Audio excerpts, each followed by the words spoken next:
Alhamdulillahilladzi asyraqatil ardu binuri rabbiha wa wudi'al kitabu wa ji'a bin nabiyyin wasyuhada'i wa qudiya bainahum bil haqq wa hum la yuzlamun.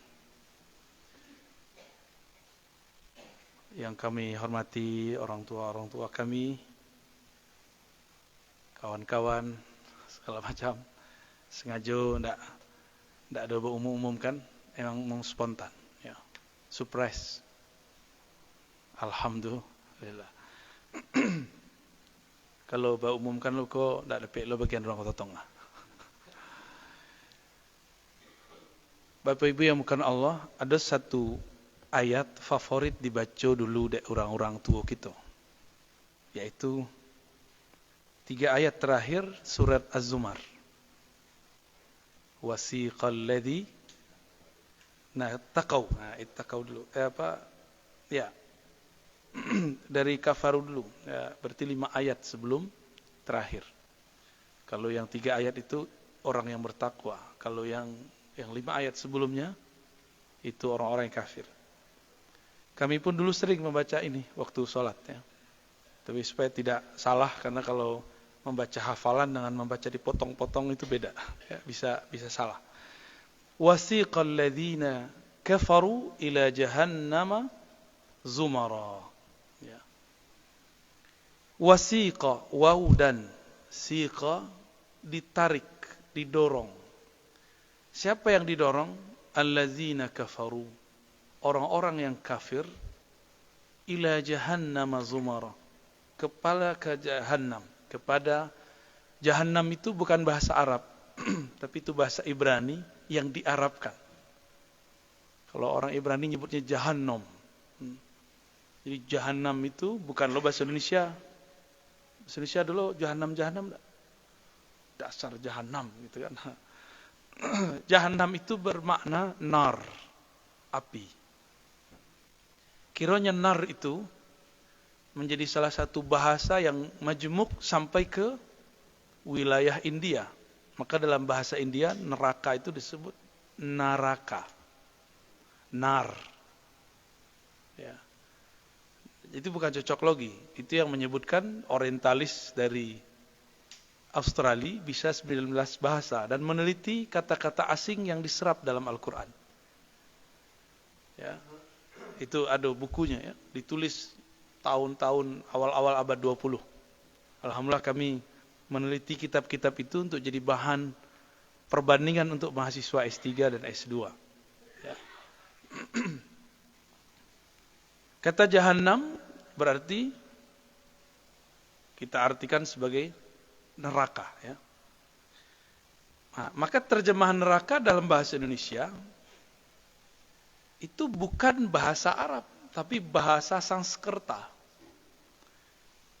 Ada makna di balik itu, kalau negeri kita dulu memang pernah menjadi basis agama orang-orang yang berbahasa Sanskerta.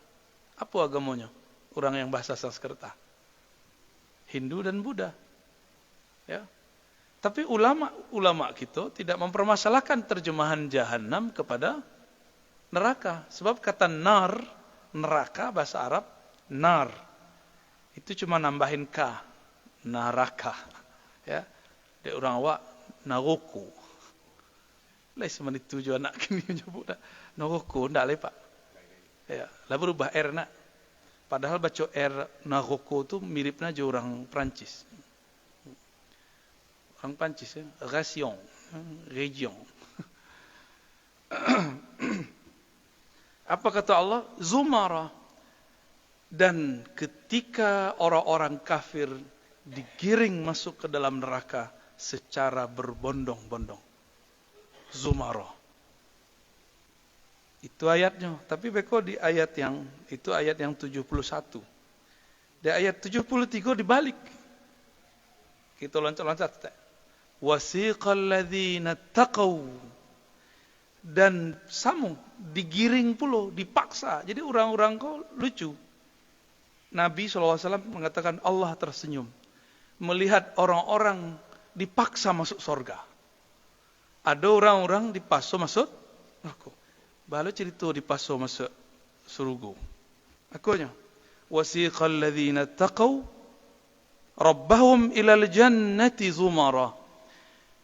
Dan di saat ditariknya orang-orang yang takut kepada Allah ke dalam surga. Surga itu bahasa Sanskerta, swarga.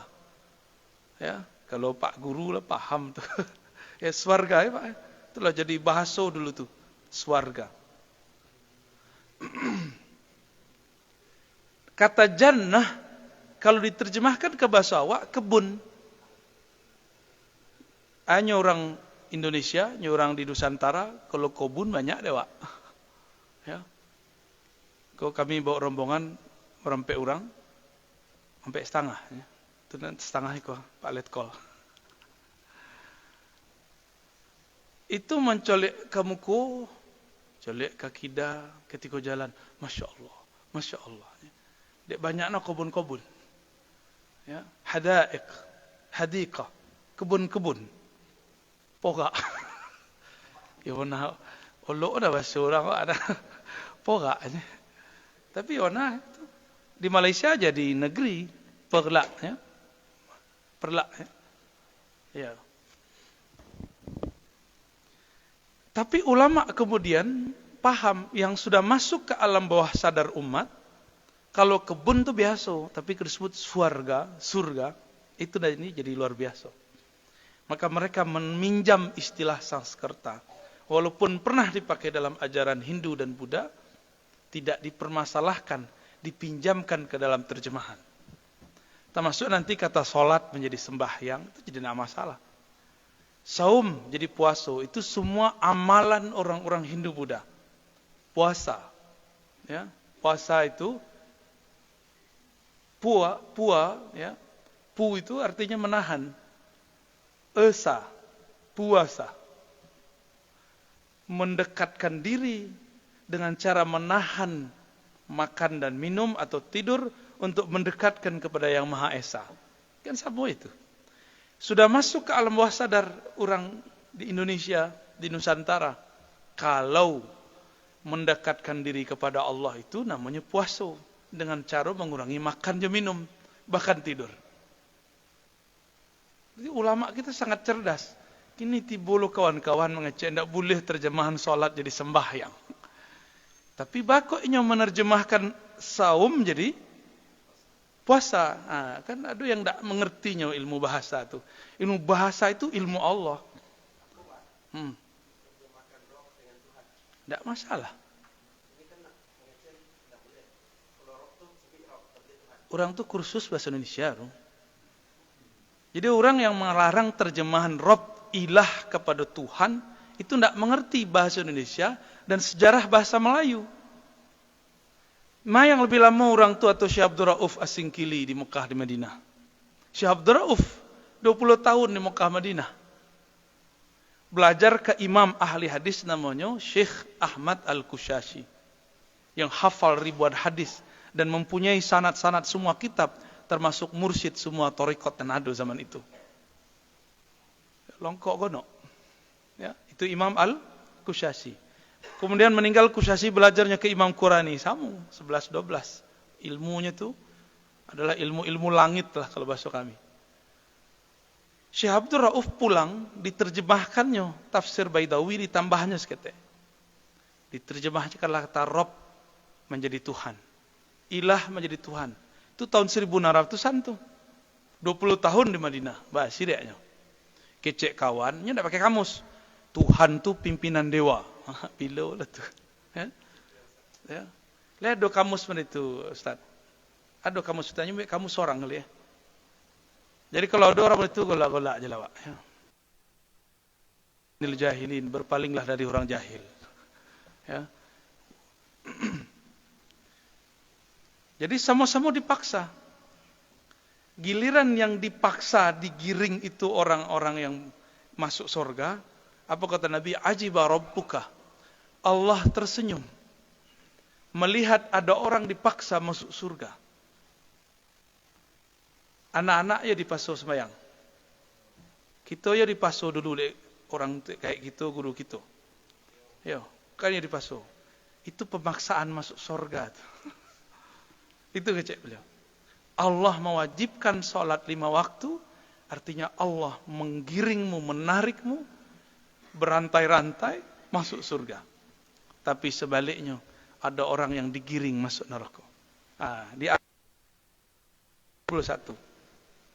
Hatta idza ja'uha futihat abwabuha. Sehingga ketika mereka sampai di depan pintu neraka, dibukalah pintu-pintu neraka. Jadi pintu neraka aku banyak. Abwab itu jamak dari bab. Bab itu cie, kalau abwab banyak. Jadi bukan babun wahid, tapi abwab, banyak pintu. Dibukakanlah banyak pintu. Wa qala lahum khazanatuha. Berkatalah khazanahnya. Khazanah itu artinya malaikat penjaga. Pimpinannya bernama Malik. Malik itu diciptakan enggak pernah senyum. Enggak pernah senyum. Ini lebih ganas daripada semua panglima yang ada di dunia. Ya, kalau bertemu dengan malaikat Jibril bentuk tentara, siap. Enggak ada senyum-senyum. Suaranya menggema. Kalau ada orang mendengar suaranya atau menatap matanya bisa pingsan. Itu si khazanahnya. Tapi beliau masih bertanya, alam ya'tikum rusulun minkum. Wahai orang-orang yang digiring masuk neraka, apakah tidak ada rasul datang kepadamu? Apakah tidak ada dai ulama yang mengingatkan engkau? Itu kalimatnya. Yatluna ayati rabbikum, yang menyampaikan ayat-ayat Allah kepada kalian. Wa yunzirunakum liqa, dan mengingatkan kalian mengenai pertemuan yaumikum haza, mengenai pertemuan hari ini. Jadi yang disebut rasul, yang disebut pewaris rasul, tugasnya dua. Yatluna ayatillah, menyampaikan ayat-ayat Allah. Ayat Allah kan ada dua. Ayat nanti tulis, kini kita baca. Ayat yang bergerak di alam semesta. Orang kalau duroko, ke orang tua, kok kejadiannya. Orang kalau maleh-maleh masuk mudonya, ikut kejadiannya. Orang kalau belajar kebatinan sihir, ikut kejadiannya. Orang kalau belajar debus, indak dibersihkan, ikut kejadiannya. Itu sunatullah sudah. Itu ayat itu. Ayat itu pasangan-pasangan dari kehendak Allah. Itu yang disebut famay ya'mal khairan yarah. Siapa yang berbuat baik akan melihat hasilnya. Berbuat buruk melihat hasilnya. Itu pasangan-pasangan. Itu ayat Allah. Pak kira-kira? Alam terkembang jadi guru, itu mana? Ya. Itu namanya ayat-ayat Allah. Jadi Allah itu berbicara kadang lewat teks, kadang berbicara lewat konteks. Nah, itu bahasa orang kampus tuh.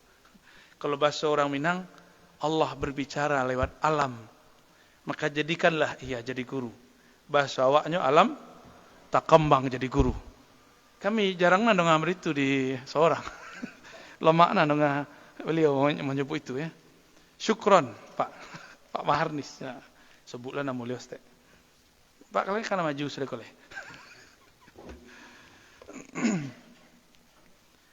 Kemudian apa tugas dari seorang rasul atau pewaris rasul? Wa yunzirunakum liqa'a yaumikum haza. Memberikan peringatan kepada kalian mengenai hari ini, yaitu hari pertemuan kalian dengan malaikat-malaikat penjaga neraka ataupun surga. Oh, itu berat, itu panjang itu ceritanya.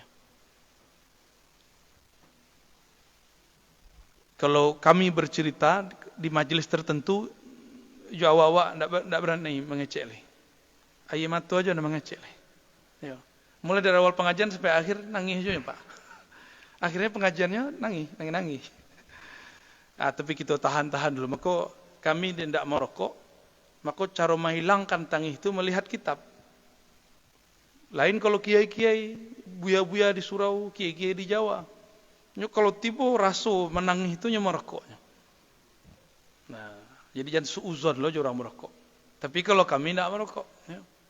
Menazarkan diri untuk tidak merokok, itu cara berhenti yang paling tepat. Ya. Wak nazar, wak langgar kan puasa 3 hari. Boleh nak puasa 3 hari. Ya. Taib. Jadi tugas seorang rasul, pewaris rasul bukan menyala-nyalakan orang. Bukan memecah umat. Tugas rasul, tugas pewaris rasul, apa tugasnya? Menyampaikan ayat-ayat Allah, baik yang tertulis apapun yang bergerak di alam. Ayat-ayat kauniyah. Dan yang paling penting yang kedua, mengingatkan mengenai hari akhirat. Kalau bersobok orang itu, artinya pewaris Rasul itu. Ya. Orang yang mengingatkan tentang ahwal nanti apa yang terjadi di kiamat. Apa yang terjadi setelah hari kebangkitan. Kiranya itulah cara untuk meng-ice break. Kolbu itu kan keras. Supaya ini hilang kekakuannya, ceritakanlah ahwal-ahwal akhirat. Tentu yang sahih, yang betul. Di Quran ada. Itu salah satu ayatnya. Qalu, pertanyaannya apa Joko? Apakah tiada seorang rasul pun atau dai pun yang datang kepada engkau membacakan ayat, menegur engkau mengenai suatu persoalan, mengingatkan engkau mengenai pertanggungjawaban hari ini. Apapun yang engkau kalamkan, apapun yang engkau lakukan, semuanya akan dipertanggungjawabkan hari ini. Apa jawaban mereka? Qalu bala. Betul sudah ada wahai malaikat. Walakin haqqat kalimatul azabi 'alal kafirin. Tapi balik kami kafir. Kata Allah, kalau engkau kafir, haqqat kalimatul azab, telah ditetapkan bahwa azab lebih berhak diberikan untuk orang yang kafir. Itu lain, orang berdosa juga orang kafir lain. Lihat doh kita tidak berdosa. Tak ada, kita sadanya berdosa. Hatta kami banyak dosa. Tapi kafir enggak? Kan enggak. Maka itu kabar gembira. Yang wajib disiksa itu orang kafir. Kalau orang berdosa belum tentu. Yaghfiru liman yasha. Ya. Allah bisa mengampuni siapapun yang dikehendaki. Siapa? Pendosa yang tidak kufur. Ada loh cerita pendosa tidak kufur. Ada orang kawan kita belum bisa sembahyang. Atau maleh sembahyang, tapi dalam hati mengatakan, ya Allah, sembahyang kau wajib, tapi kok badan kau susah. Berarti dalam hatinya tidak kufur, cuma maleh. Orang tu namanya berdosa. Tapi kalau dalam hati juga ngecek, samu orang sembahyang tidak sembahyang, penyongki ya. Cak jangan sembahyang lah dan lain. Nah itu kufur tuh. Lah mulai kufur tuh. Tapi kufurnya masih belum jelas. Belum eksplisit, belum sharih. Ditunggu kalamnya berikutnya. Kalau mulainya menghina salat, mulainya menghina masjid, menghina ahli zikir, ada kafir. Haqqat alaihi kalimatul azab, maka dia wajib kena siksa Allah. Jadi siksa itu, api neraka itu cuma mengejar satu, orang yang di kolbunya ada kufur. Kalau berdosa, apa kata Allah?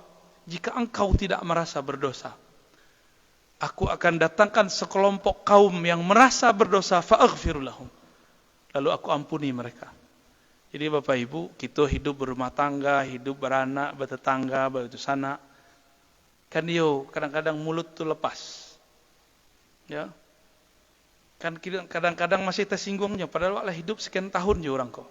Ya. Itu biasa. Buya, kiai, syekh, bahkan beberapa guru kami di Arab tuh berkali-kali cerai. So orang Arab tuh keras-keras. Ini bukan guru kolbunya, cuma guru hukum. Jadi orang rumahnya tidak siap itu cerai. Menikah lagi cerai, menikah lagi cerai. Apakah rusak keilmuannya itu? Enggak, cuma akhlaknya yang kurang. Ilmunya baru ilmu kulit, belum ilmu di dalam. Jadi orang Arab, orang awak sama aja. Kalau tidak belajar ilmu kolbu, keras. Orang awak, orang Arab belajar ilmu kolbu pasti lembut. Ya. Qila dukhulu abwaaba jahannam khalidina fiha fabi'sa maswal mutakabbirin.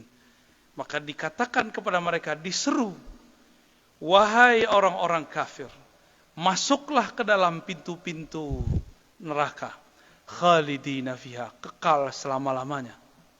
Itulah seburuk-buruk tempat orang yang mutakabbirin. Orang yang di kolbunya ada kibir. Apa arti kibir? Sombong. Sombong itu ada satu bijo di dalam kolbu, merasa diri lebih baik dari orang. Baik dalam ilmu agama, merasa lebih baik dalam kerohanian, merasa lebih suci. Hati-hati itu. Kita duduk gini kok, merasa lebih suci saketek saja, terbersit daripada orang di samping. Sudah kiber. Cuma kibernya, sombongnya tidak zahir. Itu agak rumit nanti dihisap tuh. Rumit dihisapnya nanti. Langsung Allah yang turun menghisapnya.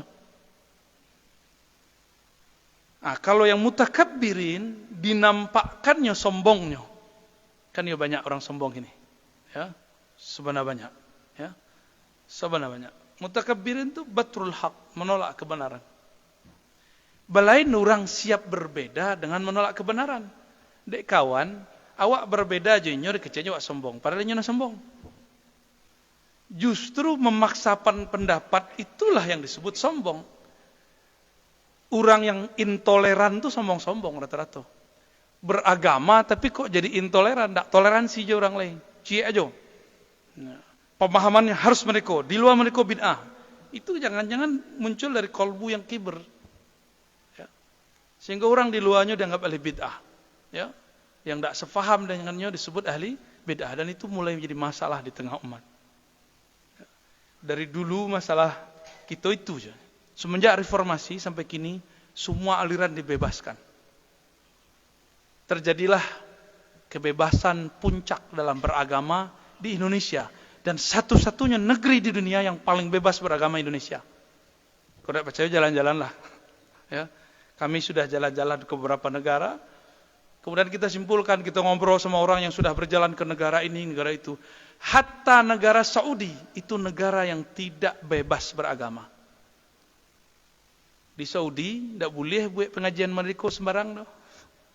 Di Saudi, tidak bisa buat maulidan. Kini, semenjak tahun 80-an sampai ke sini. Sampai ke masuk kita. Tapi sebelumnya semarak. Makanya kekering, Pak. Saudi itu kalau ada Mekah Madinah, selesai. Mungkin balak sudah turun. Tapi karena masih ada Mekah Madinah, itu ditahan oleh Allah Subhanahu wa taala. Kita tunggu sejauh apa sampai bila pemerintahan kerajaan Saudi itu masih menghormati Islam. Lewat terjadi pembunuh-bunuhan tuh. Kini kalau mulai, ya. Kalau kita mengikuti sejarahnya sudah mulai. Apa lain? Sebut negara apa saja. Iran memaksakan Syiah. Saudi memaksakan Wahabinya. Apa lain? Mesir dia awak Ikhwanul Muslimin, kemudian mempengaruhi suatu pergerakan politik di Indonesia namanya partai PKS misalnya, atau badan-badan dakwah di kampus-kampus. Itu dibebaskan semua negara. Jemaah tabligh bebas, sufi bebas, buat pesantren nggak perlu izin. Ya Pak, banyak orang buat pesantren nggak perlu izin. Ya enggak? Buat musola nggak ada izin. Buat pengajian bahkan nggak perlu lapor sama Babinsa, nggak perlu. Tidak ada satu negara pun di dunia yang sebebas Indonesia. Kalau nggak percaya jalan, siru fil ard.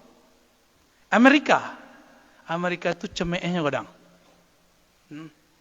Cemeh godang, nggak ada kali. Coba film apa tuh? Film yang di Vietnam tuh apa namanya? Rambo. Itu orang paling tukang cemeh itu. Itu perwajahan pas untuk orang Amerika. Muka-muka pencemeh. Coba bibi ini. Rambo Orang Amerika begitu. Kami pernah tinggal aja orang yang pernah tinggal di Amerika 15 tahun. Ini 15 tahun di Amerika. Sifat orang Amerika itu lah pindah kayaknya. Dia warna sombong. Ego tinggi. Tapi bagi orang tuh, lu gua.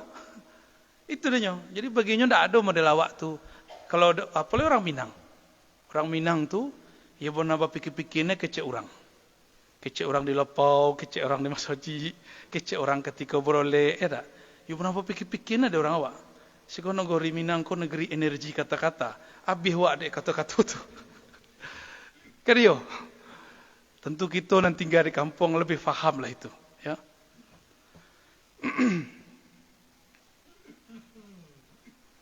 India, Pakistan, Bangladesh, Sri Lanka, Afghanistan. Itu negeri Bagus, tapi keras. Ada orang buat maulid, dibom sama anti maulid. Itu kejadian di India, Pakistan, Bangladesh. Kira-kira. Tapi untungnya muncul jemaah tabligh di India. Itu bisa lumayan. Jemaah tabligh di situ mirip NU ya, Pak, atau Tarbiyah Islamiyah. Jadi majmuk di Madinah saja ada. Bentuk orang NU di Madinah saja ada. Orang Tarbiyah Islamiyah di Madinah saja ada. Ya. Itu padanannya. Apa leh? Negara mana yang katanya hebat? Cina. Di Cina itu negara komunis. Tidak ada orang berkumpul kecuali digerebek oleh polisi, bukan Satpol PP yang langsung membubarkan. Langsung tentara, langsung polisi. Berkumpul wak belimo, langsung kemudian digerebek. Langsung dibubarkan. Apalagi orang baik pengajian model kok ini. Ya. Betul-betul menegangkan di situ. Filmnya rancak-rancak, makanya orang Cina kok gagah berkhayal. Nya tidak bisa berimajinasi di alam nyata, berimajinasinya di alam film. Kok filmnya tobang-tobang kalangi, ya kan? Bentuk sunggokong tuh. Prancis itu negara apa? Negara sosialis. Gereja banyak, masjid susah dapat izin. Wihara susah dapat izin. Sinagog susah dapat izin. Nya diizinkan, tapi panjang ceritanya. Di awak berkumpul orang di satu RT, buat masalah wak, buat jadi masalah. Paling bilang konfliknya beko, kalau ada 2 masjid di satu tempat, nah baru konflik. Konflik itu bukan dengan negara, konfliknya sama masjid dengan masjid. Begitu bebas negeri kita tuh. Maka sangat aneh kalau orang kemudian tidak mensyukuri menjadi bangsa Indonesia. Siapapun presidennya kita tidak ada urusan. Itu sudah jadi tabiat negeri kita. Apalagi sejak selesai revolusi sebelum itu 97. Maka Bapak Ibu, apapun yang tertulis di WA nah sampai ke kepala kita, mata kita, itu tidak usah dimasukkan ke hati. Nikmati, ya, nikmati beragama.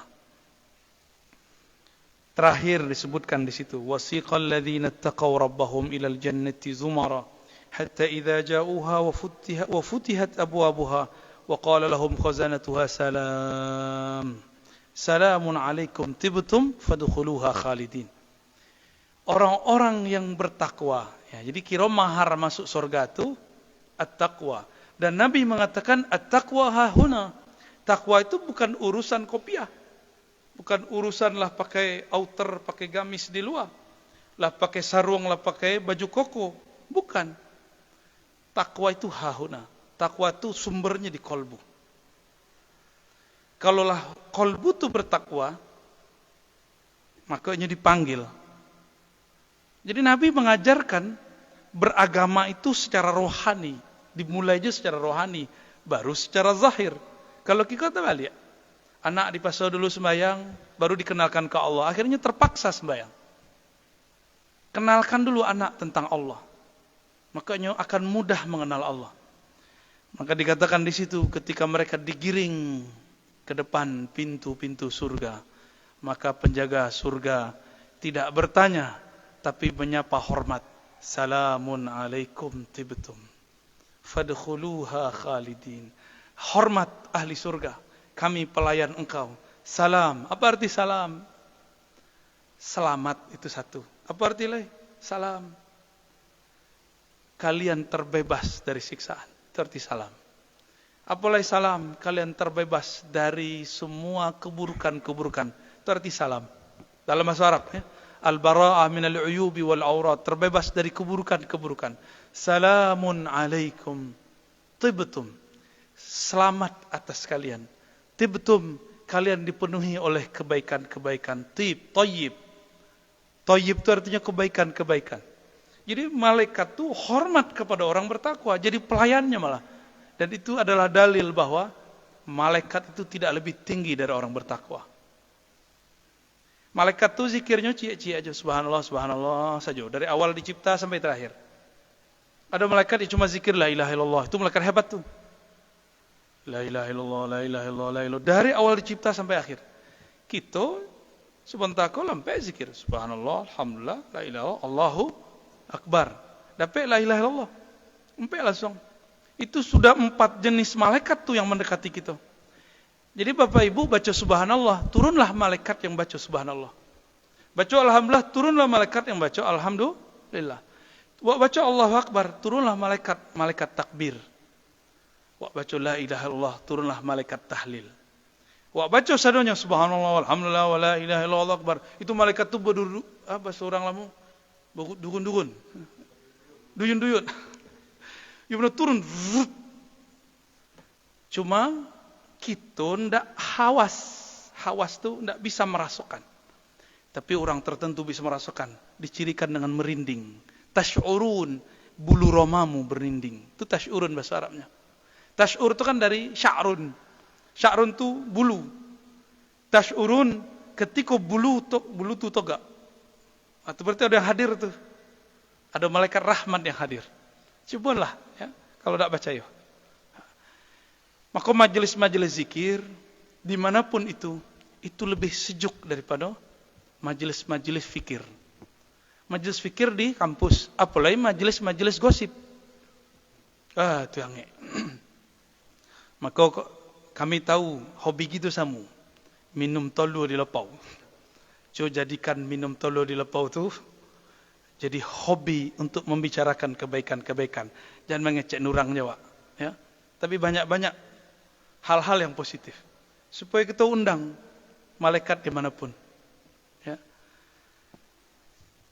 Wa qalu, ditutup dengan alhamdulillahilladzi sadaqana wa'dah wa awrathana al-ardha natabawwa'u minal jannati haitsu nasha' fa ni'ma ajrul 'amilin. Apa kata mereka? Segala puji milik Allah. Segala puji itu bahasa Arab, terjemahannya model itu, tapi sebenarnya maknanya bukan segala puji. Alhamdulillah itu maknanya terima kasih ya Allah. Jadi kalau kita baca alhamdulillah, jadi dikona-kona puji. Orang awak nyebut puji itu lain. Ya. Ada puji astuti, ada lo puji kalam. Kalau pujian yang disebut alhamdu, itu artinya terima kasih ya Allah. Terima kasih ya Allah. Itu arti alhamdulillah. Apa kata mereka? Terima kasih ya Allah. Engkau telah menepati janjimu. Dan mewariskan bumi yang bukan bumi yang dulu. Tapi bumi yang abadi yaitu surga. Haitsu nasya natabawwa. Kami tinggal di sana. Minal jannati haitsu nasya. Tinggal di surga sesuka-suka kami. Nanti di surga kalau mak dewa bisa. Kalau lun masuk surga lay, iyo hati akan tersinggung dek tetangga, makan hati dek orang, itu biasa.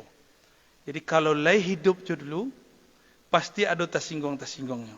Nikmati saja, kecuali lah pengen mati. Kok lele dijamin masuk surga kok enggak? Jadi Imam Sufyan As-Tsauri kok Imam Salafus Saleh. Beliau mengeluh kepada gurunya, wahai tuan guru, kok banyak jo tetangga dan resek. Kato-katonya indak lemak di hati. Istilah orang wak, lepek puji apa? Yo, itu. Makan hati waktu hari atau setiap ada acara makan hati. Ada ya jo yang ndak senang. Awak elo orang ndak senang. Awak ndak elo orang sonang-sonang. Macam-macam tuh. Apa kata tuan gurunya? Ta'al ati bika ila makanil ladzi la ahad fihi yahsud alaik wa yakhtab alaik wa yudhik. Mari saya bawa engkau kepada satu tempat. Jika engkau telah pindah ke sana, maka engkau tidak lagi diganggu oleh siapapun. Tidak akan dikata-katai oleh tetangga manapun. Di mana kira-kira tuh? Di kubur. Itu terjadi itu. Imam Sufyan, akhirnya Imam Sufyan tuh setiap paginya berzikir. Raditu billahi rabbah. Ya Allah, kami ridha engkau menakdirkan kami hidup saat ini. Itu kata kunci lah. Jadikan ridho makanan hati lah. Nggak ridho, Pak. Ya. Bapak Ibu, lepek puji yang ada di kampung itu baru terbatas. Kami setiap hari dicaci maki oleh sekelompok orang. dikatok-katoi oleh sekelompok orang, bahkan diancam bunuh, diancam debat. Aduh lah tuh. Ya, nya ndak percaya ojo gelar LCM bodoh Pak. Nyo-nyo ojo nen LC kan. Itulah lucunya. Ditantangnya kita debat, kita terima. Kecil orang Betawi, lu jual gua beli ya. Kecil orang pendeka dulu, lawan ndak dicari. Ya, lawan ndak dicari. Bos sobok pantang dilaan. Kini wak pulang. Nan menantang tuh ndak datang-datang. Awak ndak lo pengen debat tuh. Kita cinta ke semua makhluk. Siapapun itu orangnya. Jangankan orang yang mengajak debat tuh, orang kafir itu pun kita sayang. Apalagi sesama muslim. Apalagi orang yang mengkaji kitab Al-Quran dan Sunnah. Itu sayang Wak. Walaupun mereka benci. Lah, itu bedah tafsir. Ada pertanyaan lo Buya. Buya nanya Buya, malah cerita itu. Penjelasan tentang hadis apokrifa hadis itu coba di dalam kitab hadis ada penjelasan dari Buya itu. Abdul ibadi lamba ayakun siyamuhu khairan min amalihi. Siyamu latihan amaluhu amalul jabari. Penjelasan. Apokrifa hadis itu tidak. Itu hadis tapi tidak sampai derajat sahih. Jadi kitab Mukhtarul Ahadits itu kitab yang dikumpulkan oleh pengarangnya untuk targhib dan tarhib, motivasi. Tapi maknanya sahih, maknanya betul. Jadi banyak kalam yang tidak sahih nisbatnya ke Nabi, tapi maknanya sahih. Boleh. Sebutkan aja. Betul.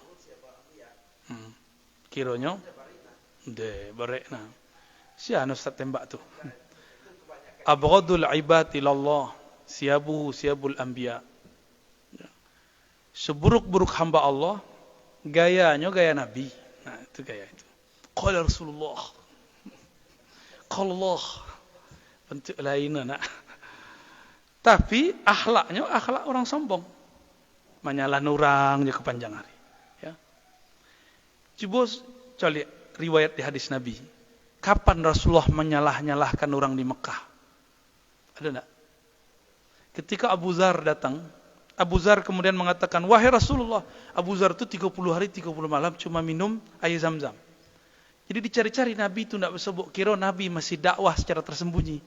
Tapi Nabi punya intel di Ka'bah. Diperhatikan. Setelah 30 hari dilaporkan ke Nabi, "Wahai Rasulullah, ada orang asing dari Bani Ghifar namanya Abu Zar. Abu Zar tu ingin mencari engkau." Kiranya Abu Zar tu awal datang badannya bentuk Pak Peri, berisi, perut ada kemajuan. Tapi setelah 30 hari langsung kempes, perut pun ada kemunduran. 30 hari. Datanglah Nabi dan Sayyidina Abu Bakar. Dilihatlah, kira Abu Zar sama saudaranya dan yang ketiga ibunya. Mereka lemas bersandar di tiang-tiang Masjidil Haram. Apa kata Nabi? "Man anta?" Siapa engkau? Dijawab sama Abu Zar, "Ana Abu Zar min Bani Ghifar." Dari Bani Ghifar. Lalu Abu Bakar nanya, "Badek kalian bahasa awak lomeh. Badek lomeh kalian. Kenapa kalian ini terlihat lesu?" Apa jawab saudara Abu Zar? "Ma akalna 30 yawman illa Zam-Zam." Kami tidak makan, tidak minum selama 30 hari kecuali Zam-Zam. Keluarlah kalam dari Nabi.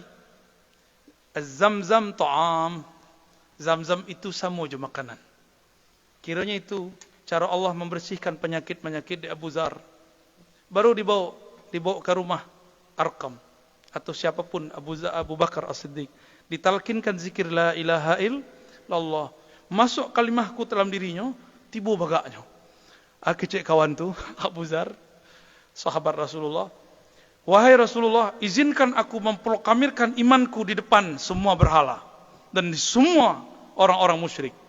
Tiba bagai kalimah dia masuk di hati. Kecik Abu Bakar, tak boleh. Bahaya. Zamannya belum datang. Jadi Nabi kau betul-betul tertata. Tapi ada juga sahabat-sahabat nekat. Nah, kejadiannya apa? Abu Zar kemudian naik ke atas mihrab. Apa katanya? Saksikan, ana Abu Dhar. Ana min Bani Ghifar. Ashhadu an la ilaha illallah al-wahidil qahhar. Saksikan bahwa Abu Zar bersaksi, tiada Tuhan yang berhak disembah kecuali Allah yang Maha Esa dan Maha Ghaffar, Qahhar. Dan di belakang itu bukan Tuhan. Tiba Abu Jahil langsung tinju keling. Jatuh. Kemudian diinjak-injak oleh semua orang yang sedang tawaf kepada berhala. Tiba-tiba datanglah seorang paman Rasulullah. Apa kata paman beliau? Paman beliau menyembunyikan imannya. Wahai Bani Quraisy, tahukah kalian siapa yang kalian injak-injak? Yang kalian gebukin gitu. Apa jawaban orang-orang Quraisy? La, huwa min Bani Ghifar. Mereka adalah orang-orang Bani Ghifar. Jika engkau berdagang pasti melewati kampung Bani Ghifar. Kalau kalian membunuh satu orang Bani Ghifar, siap-siap kita miskin 3 tahun. Tak makan, tak minum, bahkan mungkin sampai mati. Langsung kemudian surut. Jadi orang-orang kafir kok lebih takut masalah piti daripada dan lain-lain. Kalau betulnya jihad tadi itulah dibunuh itu. Jadi Tuhan pertamanya fulus. Nah itu Abu Zar tuh. Nah Abu Zar itulah yang kemudian mengajarkan kalam-kalam yang kalamnya libasnya libas ulama, kolbunya kolbu anbiya. Ya, kebalikan dari kawan tadi itu ya. Lah tuh ya. Lah ya, kami kajalan oleh Pak. Ya. Mohon maaf tidak bisa lama-lama. Yang penting lai mencogok. Iya lai baso mencogok adolah. Rasa-rasa banyak anak muda kini tidak tahu je bahasa kampung. Memori kami masih memori tahun 90-an. Tapi kawan-kawan memorinya lah memori tahun-tahun gini. Mohon maaf kalau tidak bisa lama-lama, tidak bisa buat kajian lebih banyak. Kami ke Batawaf balik. Hari kini ke Parabek semua pasti ya. Sebelumnya ke MTI Kota Panjang semua Tabek Gadang. Ya. Semoga kita diberkahi oleh Allah SWT. Orang tua kita dijaga oleh Allah. Anak-anak kita dijadikan anak-anak yang soleh. Amin ya rabbal alamin. Sallallahu ala nabiyina Muhammad. Assalamualaikum warahmatullahi wabarakatuh.